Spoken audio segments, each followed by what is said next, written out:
വാഗ്ദാനങ്ങൾ പാലിച്ച് പത്തനംതിട്ട നഗരസഭയിലെ ഇടത് ഭരണം. നവീകരിച്ച നഗരസഭാ ബസ് സ്റ്റാൻഡിന്റെ പ്രവർത്തനം ഉടൻ ആരംഭിക്കും. 5 കോടി രൂപ മുടക്കിയാണ് സ്വകാര്യ ബസ് സ്റ്റാൻഡ് നവീകരിച്ചത്.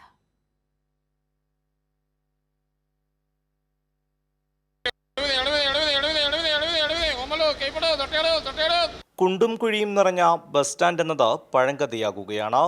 മുമ്പ് ബസ് സ്റ്റാൻഡിന്റെ ശോചനീയാവസ്ഥ ഏറെ വിമർശനത്തിന് ഇടവരുത്തിയിരുന്നു.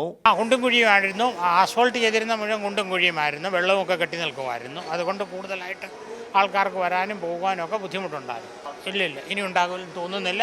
നല്ല രീതിയിൽ ചെയ്തിട്ടുണ്ട്. 5 കോടി രൂപ മുടക്കിയാണ് ബസ് സ്റ്റാൻഡിന്റെ നവീകരണം. ഹാജി സിമീര സാഹിബ് സ്മാരക ബസ് സ്റ്റാൻഡ് പത്തനംതിട്ട നഗരസഭയുടെ ഒരു അഭിമാന പദ്ധതിയാണ്. ഒരുപക്ഷെ കേരളത്തിൽ തന്നെ ഇത്രയും ശാസ്ത്രീയമായിട്ടുള്ള യാർഡ് നിർമ്മാണം നടന്നിട്ടുള്ള ഒരു ബസ് സ്റ്റാൻഡ് ഉണ്ടാകില്ല എന്നാണ് കരുതുന്നത്. അതിന് ആവശ്യമായിട്ടുള്ള ഡ്രെയിനേജ് സംവിധാനങ്ങൾ വളരെ ഫലപ്രദമായിട്ട് ഒരു തുള്ളി വെള്ളം പോലും മഴക്കാലത്ത് അവിടെ കെട്ടി നിൽക്കുന്നില്ല എന്ന് ഉറപ്പുവരുത്തുന്ന എഞ്ചിനീയറിംഗ് വൈദഗ്ധ്യം അക്കാര്യത്തിലുണ്ടായി. നഗരസഭാ സ്റ്റാൻഡ് നഗരസഭയുടേതായി നിലനിർത്തിയതും 2005-2010 കാലയളവിലെ ഇടത് ഭരണം തന്നെയാണ്. KURDFC ലേലത്തിൽ വെച്ച ഒരു ബസ് സ്റ്റാൻഡാണ്.